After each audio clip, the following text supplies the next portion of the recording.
Wisps from the past, a tendril of smoke coiled and wafted through the air of the farm. Lazing along with the earthy scent of new corn silage, cows and manure.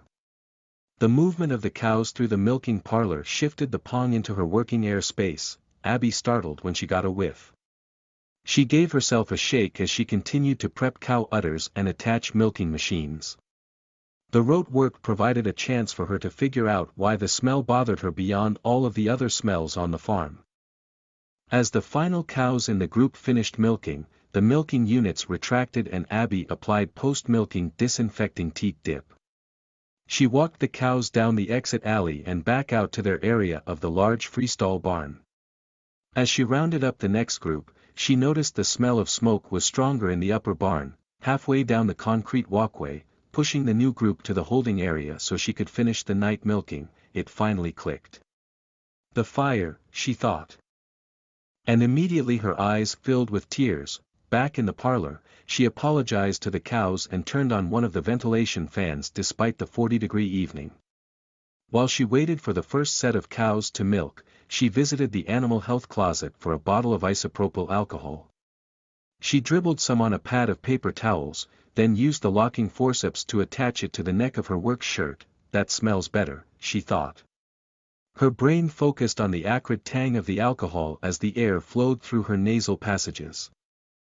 Breathing through her mouth was the alternative but never a good idea around the cows. The opportunity to swallow a fly or a flick of manure was too likely to make an open orifice practical over the long term. Her shift ended after midnight with cleanup and paperwork. Abby turned off the fan and shut down the lights before trekking across the yard to her car. She took a good sniff of the alcohol towel still attached to her shirt before she opened the outside door. Still, she needed to take a breath before she reached her vehicle.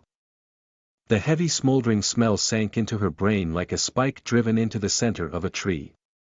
She clutched at her car door handle, wrenched it open, entered and slammed it all in one motion. Her head dropped to the steering wheel as tears began to slip down her cheeks. The smell brought the fear back.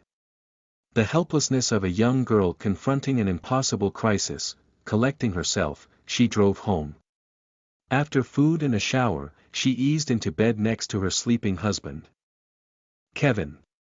She lay staring up at the ceiling while she relived the scenes from more than 20 years before of the fire which destroyed her life. "Honey, are you okay?" The soft question from Kevin interrupted her silent contemplation of the bottle of jam on the kitchen table. Abby looked up, of course. "Why do you ask?" "Well, you're not eating anything, you look beat and you kicked me most of the night." Kevin smiled. "That's fine. I just think something isn't right. Just stuff that happened at work." Abby brushed it off as she reached for the jam to spread it on her toast. She was not going to replay for him the Technicolor nightmare she had. The years which passed between when the fire occurred, and the present seemed like a blink. Everything was there behind her eyelids. The previous night was an IMAX theater binge of flames, screams and flashing lights with her father suffering a fatal heart attack during the middle of it. Kevin didn't need to know all of the gory details. "If you need me, I'm around." Kevin pecked her on the cheek as he headed off to work. She usually liked to get up with him when she could so they could have some normal together. This morning was not normal though. After letting the images run around in her brain a little longer, Abby dialed the phone to call her mother. She mentioned the current burn situation at the farm. "You should mention it to Wayne," her mother said. "I am sure he would do something about it if he knew it was bothering you." "Bothering me?" Abby was almost in tears again, only imagining smelling the smoke. "I don't know how I can work in the same area as that smell. It's awful," she wailed into the phone. "So, tell him. He's the owner. He can do something to help." Her mother paused. "He won't think you're crazy." "I'll think about it," Abby said before signing off. That would be just my luck, giving my boss ammunition to consider me a nut job, she thought. There was one more night shift before her weekend off. She hoped she could survive it. Arriving at work a smidge early, good fortune was on Abby's side. Wayne was standing in the driveway talking to an agribusiness salesperson. She got out of her car and stood waiting holding a bag and her lunch cooler. After a brief chat, she continued on to the barn to punch in and start her shift. It wasn't too. Điều ước từ quá khứ một luồng khói cuộn lại và thoảng qua trong không khí của trang trại. Thả rông cùng với mùi đất khổ ngô mới ủ chua, phân bò và phân chuồng.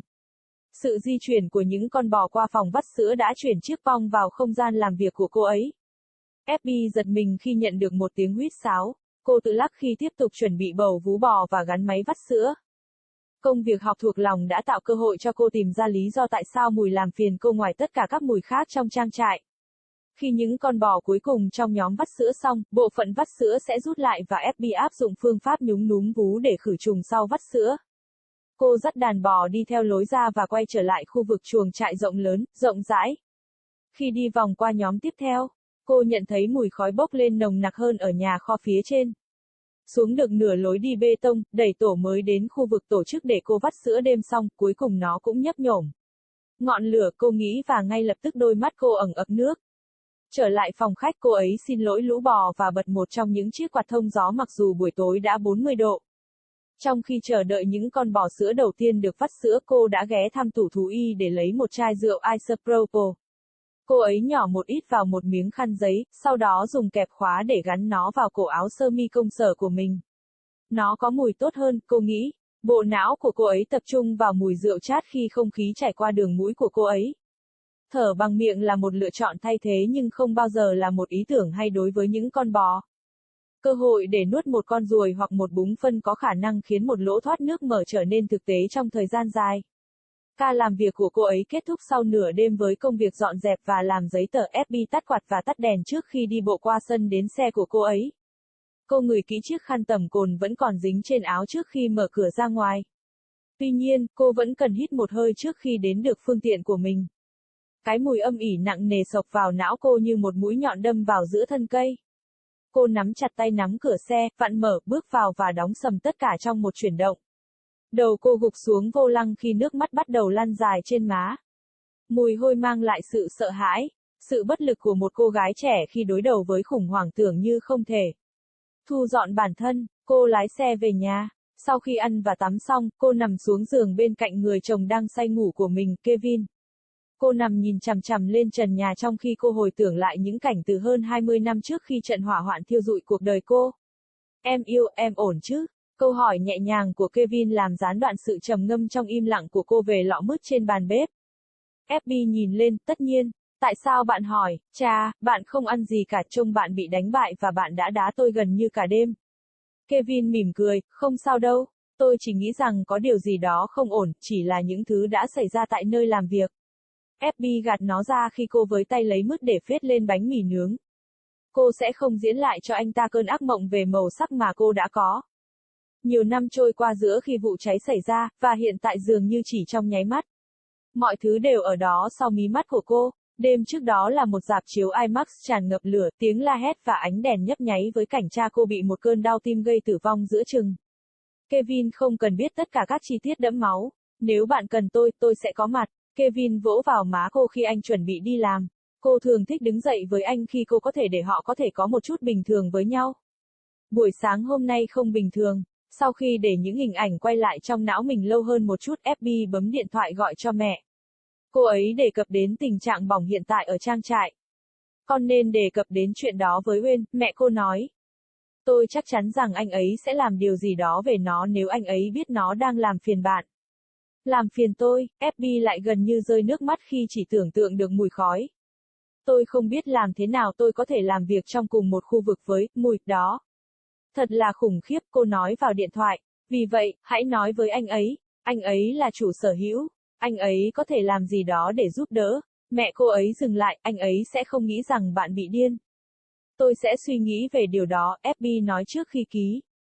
Đó chỉ là may mắn của tôi, khiến ông chủ của tôi coi tôi là một công việc tồi tệ, cô nghĩ.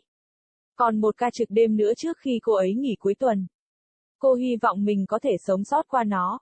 Đến nơi làm việc sớm, vận may đã ở bên FB. Huyên đang đứng trên đường lái xe để nói chuyện với một nhân viên kinh doanh nông sản. Cô ấy bước ra khỏi xe và đứng đợi với một chiếc túi và hộp đựng đồ ăn trưa. Sau một cuộc trò chuyện ngắn, cô ấy tiếp tục vào nhà kho để đấm vào và bắt đầu ca làm việc của mình. Nó không quá